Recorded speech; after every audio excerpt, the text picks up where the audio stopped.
The initial Creep that I just watched earlier this year felt like an experiment between movie makers. A couple of people go out to the woods with a camera, they have a house, and they just made up a story along the way about a character who was playing mind games with a videographer. We jump into this movie and Aaron is still looking for videographers. He's still posting ads, and Sarah, who is somebody that is creating a YouTube channel, that sounds familiar, who decides to go and speak to people who put ads out there and discover just about their idiosyncrasies, what they're like, what they're up to, why are they putting ads, and create a little program called Encounters.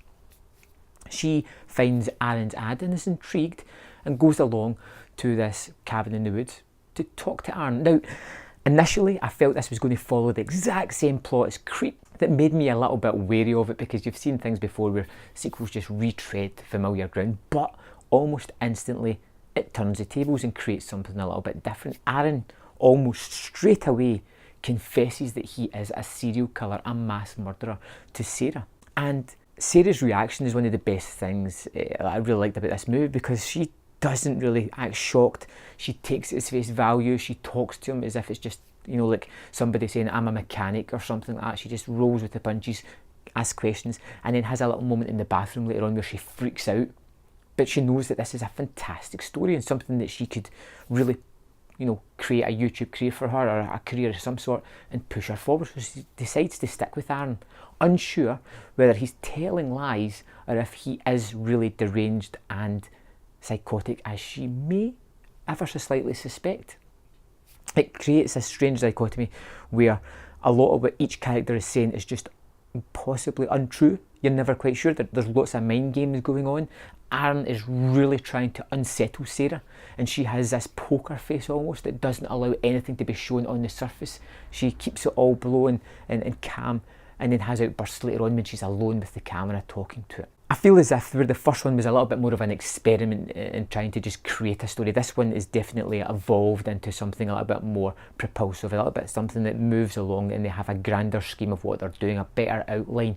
And I like a lot of the conversations and the moments between Sarah and Aaron, because you're never quite sure what the hell is going on. Is it a joking moment? Is he just playing with her? Is she playing with him? Is he going to kill her just now, or is he going to wait till later on? It's really, really fun and kind of twisted, kind of quirky, and ideally my kind of movie, something that I didn't really know where it was going to go to next. Kept me guessing, kept me entertained, and I loved the performances of the two lead characters. There's a moment at the start of the movie where it pretty much truncates the entire Creep 1 into this small scene, where we see Aaron doing what he does best, which is killing somebody after stalking and torturing them for a period of time.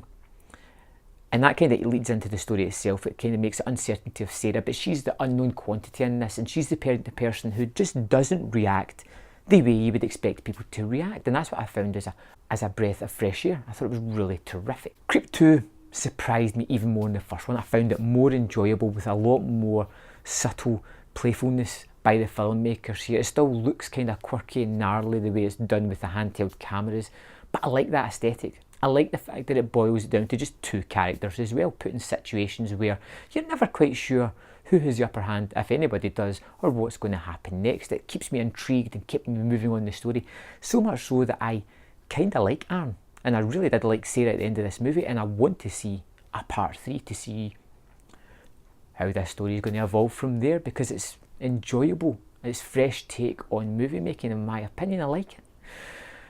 Creep 2 for me gets 4 out of 5. A really entertaining and fun watch. This is a Netflix movie, so it's going to appear on there soon. It's on video on demand at the moment. If you've seen it, let me know in the comment box below what you thought of Creep 2, and I'll see you next time on Man vs Film.